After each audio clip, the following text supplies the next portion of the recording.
제1장 예수님의 가장 귀한 선물 예수님 안에 거함 데이 1 그대는 예수님의 가장 능력 있는 기별에 익숙한가? 성령께서 하시는 역할은 무엇인가? 예수님의 특별한 호소 성령을 구하라.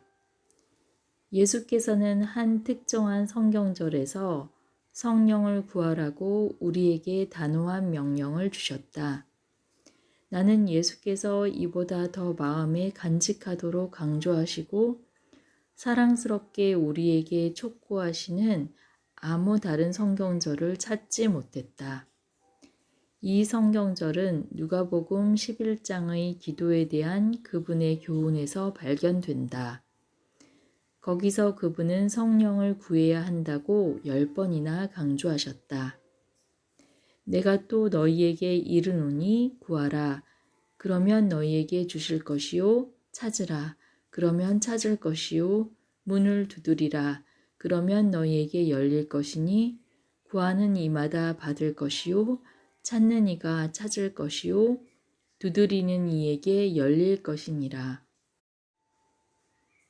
너희 중에 아비된 자로서 누가 아들이 생선을 달라 하면 생선 대신에 뱀을 주며 알을 달라 하면 전갈을 주겠느냐. 너희가 악할지라도 좋은 것을 자식에게 줄 줄 알거든 하물며 너희 천부께서 구하는 자에게 성령을 주시지 않겠느냐 하시니라. 누가복음 11장 9절에서 13절. 이 몇 절에서 예수님은 구하라는 동사를 6번 사용하셨으며 그 후 그분은 구하라 대신에 행동 동사 찾으라를 2번, 또한 행동 동사 두드리라를 2번 더 강조하셨다. 그분은 우리가 성령으로 채움을 받기 위하여 행동을 취해야 한다는 것을 분명히 보여주시지 않았는가? 마지막으로 사용된 구하라는 헬라어 동사의 연속 시제가 사용되었으며 그것은 한 번만이 아니라 계속적으로 구해야 한다는 뜻이다. 여기서 예수께서는 우리의 요청이 긴급한 일일 뿐 아니라 계속해서 하기를 기대하신다. 그분은 이 감동적인 초청으로 성령에 대한 욕망을 일깨우기 원하신다. 이 긴급한 초청은 만일 우리가 성령의 부으심을 계속하여 간구하지 않는다면 무엇인가 소중한 것을 놓칠 것이라는 예수님의 확신을 나타낸다. 그분은 성령이 절대적으로 필요하다는 사실을 우리에게 환기시키신다. 이런 방법으로 그분은 우리가 성령의 풍성한 축복들을 계속하여 받기를 원하신다. 에베소서 5장 18절의 뒷부분을 주석하면서 요한네스 맥걸은 말한다. 그리스도인은 그릇과 같이 한번 채워진다고 언제나 채워져 있는 것이 아니라 계속 채워져야 한다. 그러므로 그 문장 에베소서 5장 18절은 또한 이런 식으로 표현될 수 있다. 너희는 계속하여 그리고 항상 새롭게 자신을 성령으로 채우라. 침례받을 때 우리에게 주신 성령의 충만, 곧 주어진 풍성한 선물은 계속 유지하지 않는다면 잃어버릴지도 모른다. 만일 그것을 잃어버렸다면 성령의 임재가 다시 임하셔야 한다. 성령께서 우리 생애의 모든 영역을 채우실 수 있도록 그리고 우리의 영적 삶이 시들지 않도록 새로 채워져야 한다. 성령의 채우심은 우리가 그분을 양적으로 더 많이 소유해야 하는 것이 아니라 오히려 성령께서 우리를 더욱더 많이 소유하셔야 한다는 의미이다. 그러므로 바울은 모든 신자에게 계속하여 성령으로 채움을 받으라고 명한다. 한 번 성령 침례이지만 여러 번의 성령 충만은 그리스도인의 정상적인 모습이다. 성령을 위한 기도에서 예수님의 교훈의 이 부분은 독특한 과정이다. 성령은 그분과 함께 모든 다른 선물을 가져오는 하나님의 가장 큰 선물이다. 이것은 제자들에게 주시는 최상의 선물, 곧 분명한 그분의 사랑의 증거이다. 그런 가치 있는 선물을 다른 사람에게 강제로 주시지 않는다. 그것은 다만 그 선물을 참으로 원하고 감사하는 사람들에게만 주어진다. 그러므로 나는 요한복음 7장 37절을 가지고 성령을 매일 구하는 습관을 가졌다. 누구든지 목마르거든 내게로 와서 마시라. 그것은 주님, 제 마음에 성령에 대한 목마름을 주시옵소서라는 의미이다. 성령을 구하기 시작한 어떤 사람의 리포트. 처음 사랑으로 돌아감. 한 자매가 내게 편지를 보냈다. 나는 요즘 나의 친구와 개인적 신앙 부흥의 단계와 40일 기도서를 번갈아 가면서 세 번째 연구하고 있습니다. 우리의 믿음의 경험과 기도 생애는 우리가 이 책을 발견하기 전과 같지 않습니다. 우리는 처음 사랑을 갈망하였고 그것을 발견했습니다. 우리는 온 마음으로 하나님께 감사드렸습니다. 우리의 사랑하는 하나님께서 어떻게 우리의 기도에 응답하시고 그분의 성령께서 어떻게 우리 안에서 또한 우리가 위하여 기도드리는 사람에게 역사하시는지 나타내신 것은 아주 놀랍습니다. S자매, 예수께서 우리의 생애에 들어오심, 또 다른 분도 이 책들에 대하여 편지를 보내왔습니다. 그것들은 내 생애에서 크게 또 오래 기다리던 축복이 되었습니다.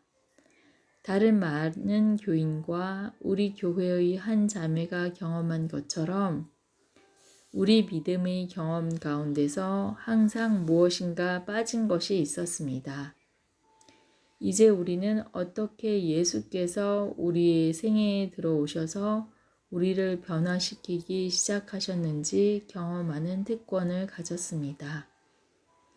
그분은 지금도 우리 안에서 역사하고 계시며 우리를 한 계단 한 계단 그분께로 가까이 이끌고 계십니다. K 형제, 성령님은 충만한 생명의 원천. 예수님은 왜 이 지상에 오셨는가? 그분은 내가 온 것은 양으로 생명을 얻게 하고 더 풍성히 얻게 하려는 것이라. 요한복음 10장 10절이라고 말씀하셨다. 이 새로운 삶이 재림 후에도 하나님의 왕국에서 영원한 생명을 가지고 전혀 다른 차원에서 계속될 것이기 때문에 예수께서는 우리가 이 새로운 삶을 지금 경험하길 원하신다. 그분은 우리의 충만한 생명의 원천은 성령이심을 보이신다. 명절 끝날, 곧 큰 날에 예수께서 서서 외쳐 가라사대 누구든지 목마르거든 내게로 와서 마시라. 나를 믿는 자는 성경의 이름과 같이 그 배에서 생수의 강이 흘러나리라 하시니 이는 그를 믿는 자의 받을 성령을 가리켜 말씀하신 것이라. 요한복음 7장 37절에서 39절. 생수의 강. 이것은 충만한 생명의 좋은 예표가 아닌가? 지상에서 그분의 생애 동안에 예수께서는 어떤 모본을 남기셨는가? 마리아가 성령을 통하여 예수님을 수태하였음을 우리는 알고 있다. 마태복음 1장 18절. 우리는 그분의 침례 후에 기도하셨을 때 성령이 형체로 비둘기같이 그의 위에 강림하셨음을 알고 있다. 누가복음 3장 22절. 그럼에도 그분이 매일 성령을 받으신 일이 필요하고 중요하였는가? 엘렌 화이트는 아침마다 그분은 하늘 아버지와 교통하시었고 매일 새로운 성령의 침례를 받으셨다고 말한다. 예수께서는 이 일에 우리에게 모범이 되신다. 우리는 자문해 보아야 한다. 만일 예수께서 매일 성령의 새롭게 하심이 필요하였다면 그것은 우리에게 얼마나 더 중요한 일이겠는가. 사도 바울은 예수님의 관심사를 이해하였다. 에베소 교회에 보내는 편지에서 그들이 그리스도인이 되었을 때 성령으로 인침을 받았다는 것을 확인시켜 준다. 에베소서 3장 16절에서 17절에서 그는 성령 안에서 강하게 되라고 권면하며 4장 30절에서 성령을 슬프게 하지 말라고 말하며 5장 18절에서는 권한을 받은 사도로서 그는 에베소인들과 우리에게 성령으로 충만하라 혹은 다른 말로 스스로 계속하여 그리고 반복하여 다시 성령으로 체험을 받으라고 호소한다. 그러므로 매일 성령으로 채워짐은 영적 생애와 그리스도인 성장을 위한 매일의 경험에 필수적이다. 하나님께서는 한 번만 구하면 받을 수 있다고 말씀하지 않으신다. 그분은 우리에게 구하라고 명하시고 낙심하지 말고 꾸준히 기도하라고 하신다. 꾸준한 기도는 그 간구자로 하여금 더욱 열성 있는 태도를 갖게 할 뿐 아니라 그가 구하는 것을 더욱 갖고 싶어 하도록 만든다. 실물교훈 145. 성령의 침례는 성령의 가마력 아래 완전히 곧 그분으로 완전히 채워짐을 말한다. 이것은 한 번의 경험이 아니라 오히려 사도 바울이 에베소서 5장 18절 하단에서 헬라어 동사 체움의 시제로 설명하였듯이 계속하여 반복되는 어떤 것이다. 장영 교과 해설. 예수님의 마지막 부탁과 성령.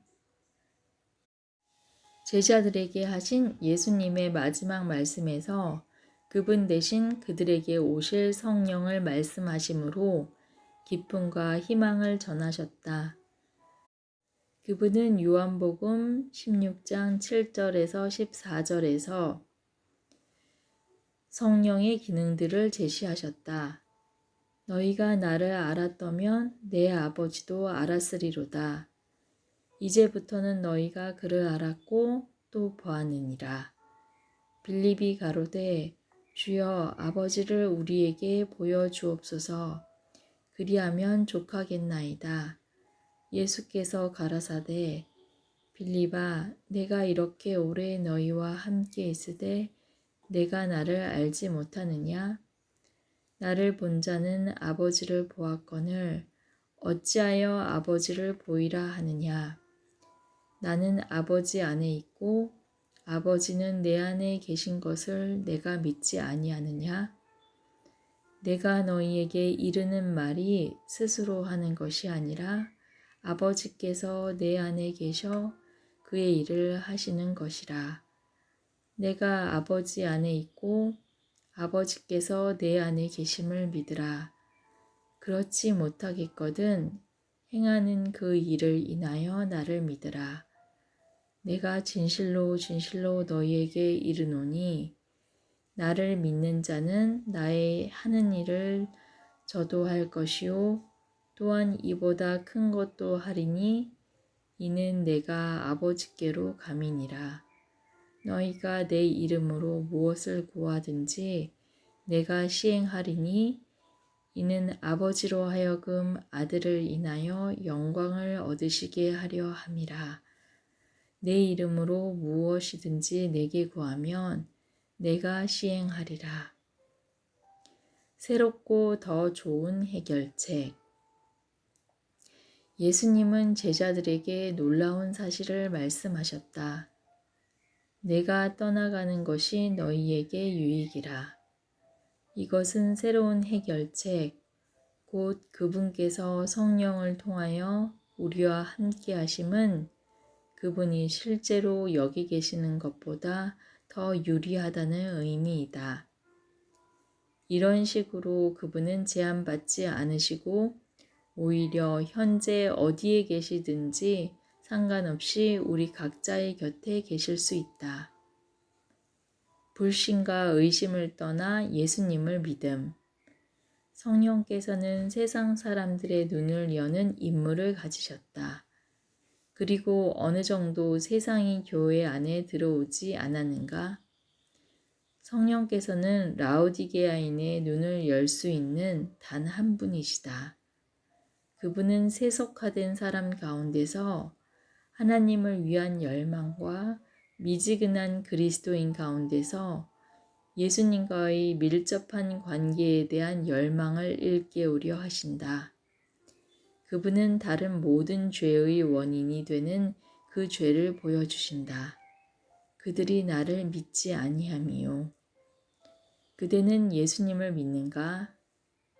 신앙의 진수는 예수님을 신뢰하는 것이다.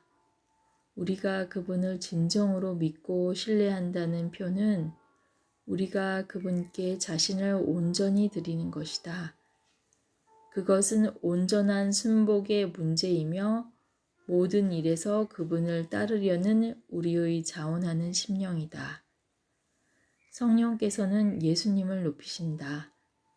우리가 성령으로 체험을 받을 때 예수님은 우리에게 더 귀중하고 위대한 가치를 가지신 분이 될 것이다. 예수께 대한 아주 많은 감사함이 우리 안에서 일어날 것이다. 믿음으로 구원받고 의롭다 하심을 받음. 성령께서는 우리의 눈을 예수님의 의에 대하여 열어주신다. 부활하신 예수께서 하늘로 승천하실 때 그분의 희생을 아버지께서 받으셨고 그리하여 불가능이 가능케 되었으니 즉 하나님께서 십자가로 사랑을 행사하시고 또한 동시에 의로우셨다.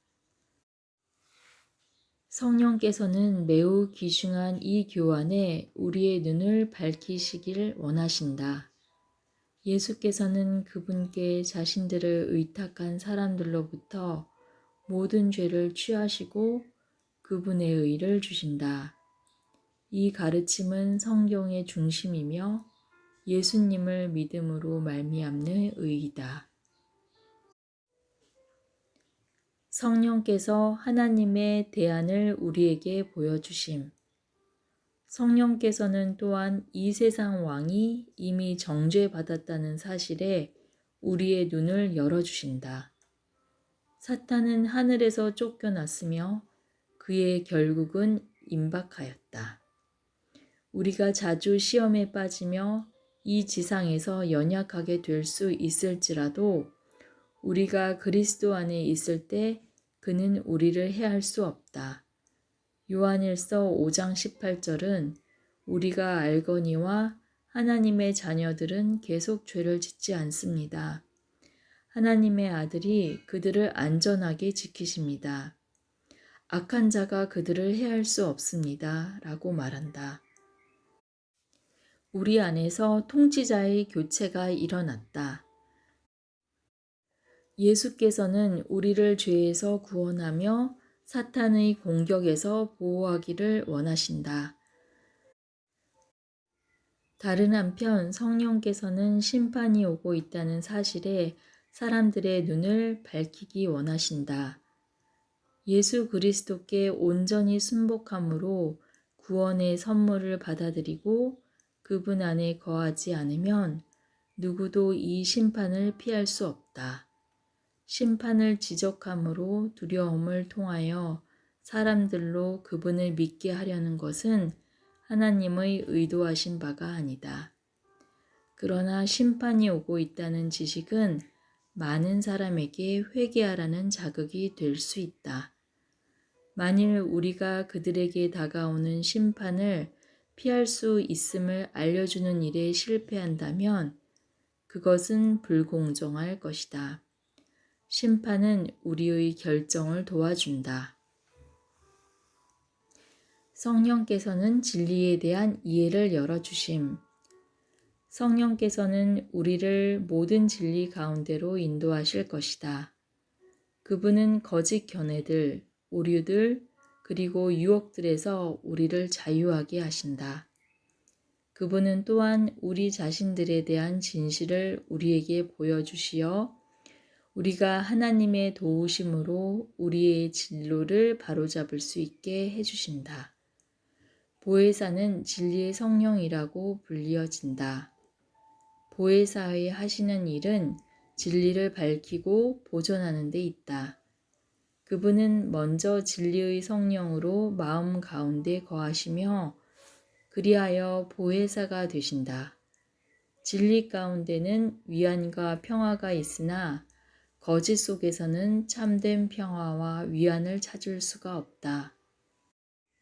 시대의 소망 671 성령께서는 미래에 대한 이해를 열어주심. 성령께서는 또한 우리에게 미래를 선포하는 임무를 가지고 계신다. 예수님께서 마태복음 25장에서 미래에 대하여 분명히 말씀하셨고 성령께서는 미래에 대한 더 많은 빛을 우리에게 주는 임무를 가지고 계신다. 우리가 그분께 여지를 드릴 때 그분은 또한 예언을 우리에게 열어주실 수 있다. 요한계시록 2장 3장에서 7교회에 보내는 모든 편지가 귀 있는 자는 성령이 교회들에게 하시는 말씀을 들을지어다. 계시록 2장 7절 이라는 예수께서 주시는 모든 같은 도전으로 마치는 것이 놀랍지 아니한가? 예수께서는 성령께 들으라는 이 초청을 우리 곧 마지막 교회에 주셨다. 우리는 그렇게 할 준비와 마음이 있는가? 성령을 통한 능력. 예수께서는 마지막 말씀에서 성령의 사역을 언급하셨다. 오직 성령이 너희에게 임하시면 너희가 권능을 받고 예루살렘과 온 유대와 사마리아 땅끝까지 이르러 내 증인이 되리라 하시니라. 사도행전 1장 8절. 성령의 또 다른 중요한 임무는 우리가 그분을 증거할 수 있도록 능력과 기능을 주시는 것이다. 그리스도께서는 모든 유전적이며 배양된 악한 성향들을 이기며 자신의 품성을 당신의 교회에 새기는 거룩한 능력으로서 성령을 주셨다. 시대의 소망 71 성령으로부터 온 능력은 또한 건강을 위해서도 필요하다. 건강 전도 지도자 훈련 책임자 단 맥킨토시는 말한다. 우리에게 필요한 것은 건강 법칙을 실천에 옮기는 동력과 관련된 건강 정보이다. 그것은 변화를 위한 능력과 함께해야 한다. 여기서 그것은 복음의 능력, 더 정확히는 성령의 능력과 관련이 있다. 그분은 변화를 가져오신다. 우리 자신들이 건강에 이르는 더 나은 길을 실천하고 있을 때에만 다른 사람들에게 그 길을 보여줄 수 있다. 확실한 한 가지는 하나님의 풍성한 축복이 우리를 기다리고 있다는 것이다. 부흥의 요소들을 실천에 옮김. 한 교회로서 우리는 이미 부흥을 위해 얼마 동안 기도하고 있었다. 부흥을 위해 기도하는 것은 중요하지만 마크 핀리가 말하는 것처럼 부흥에 대한 성경적 요소들을 실천에 옮기는 것 또한 중요하다. 다시 부흥케 하소서 26. 교회의 부흥은 각 개인의 부흥에 달려 있다. 개인적인 부흥을 위한 단계들을 오르도록 그대에게 호소해도 좋겠는가? 이것은 더 많은 능력과 충만한 생애, 참으로 기뻐하는 신앙생활로 그대를 인도한다. 새 마음이 왜 필요한가? 예수께서는 미련한 처녀들에게 내가 너희를 알지 못하노라. 마태복음 25장 12절이라고 말씀하셨다. 이것이 그들이 결혼 예식에 들어가지 못한 이유이다. 그들은 하나님의 나라에 들어가지 못한 사람들을 대표한다. 그 까닭은 영적 생애에 있는 부족, 곧 성령에 대한 경험의 부족을 뜻하는 기름의 부족이었다. 미련한 처녀들이라는 말은 성령의 역사하심을 통한 마음의 진지한 변화를 경험하지 않은 사람들의 성품을 묘사한다. 우리는 죄로 기우는 본성을 가졌다. 그리하여 우리는 모두 이기주의자들이며 이 이기적인 본성으로 고통을 당한다. 이기주의자들은 누구도 하나님의 왕국에 들어갈 수 없기 때문에 성품의 변화가 꼭 필요하다. 하나님의 말씀은 모든 사람이 있는 그대로 예수께 갈 수 있음을 우리에게 보여준다. 그러나 또한 누구도 이전의 상태로 남아있지 않을 것이다. 미련한 처녀들은 그들의 생애를 예수께 그리고 성령의 역사에 온전히 맡기지 않았기 때문에 하나님을 알지 못했다. 우리의 구원은 우리가 무엇을 아느냐가 아니라 우리가 누구를 아느냐에 달려있다. 요한복음 17장 3절. 무엇을 아는 것도 중요하지만 예수님과의 구원받는 개인적인 관계 없이는 유혹받고 결국 멸망하게 될 것이다. 하나님에 대한 이해는 밀접하고 정서 어린 친밀감과 같은 것이 아니다. 40일 기도 2권 112. 이것이 예수께서 성령을 위해 계속하여 구하라고 호소하시는 중요한 이유이다. 그대는 매일 온전한 순복과 믿음으로 성령의 부으심을 위하여 기도하는가? 전능하신 성령의 운동을 일으키는 한 개인의 능력을 결코 과소평가하지 말라. 하나님께서는 이와 같은 때에 그대를 부르시고 계신지도 모른다. 에스더 4장 14절에서 16절을 읽으라. 이때 내가 만일 잠잠하여 말이 없으면 유다인은 다른 데로 말미암아 노임과 구원을 얻으려니와 너와 내 아버지 집은 멸망하리라. 내가 왕후의 자리를 얻은 것이 이때를 위함이 아닌지 누가 알겠느냐 하니 에스더가 모르드게에게 화답하여 이르되 당신은 가서 수산에 있는 유다인을 다 모으고 나를 위하여 금식하되 밤낮 3일을 먹지도 말고 마시지도 마소서. 나도 나의 시녀와 더불어 이렇게 금식한 후에 규례를 어기고 왕에게 나아가리니 죽으면 죽으리이다 하니라. 개인적인 숙고와 토의 지침.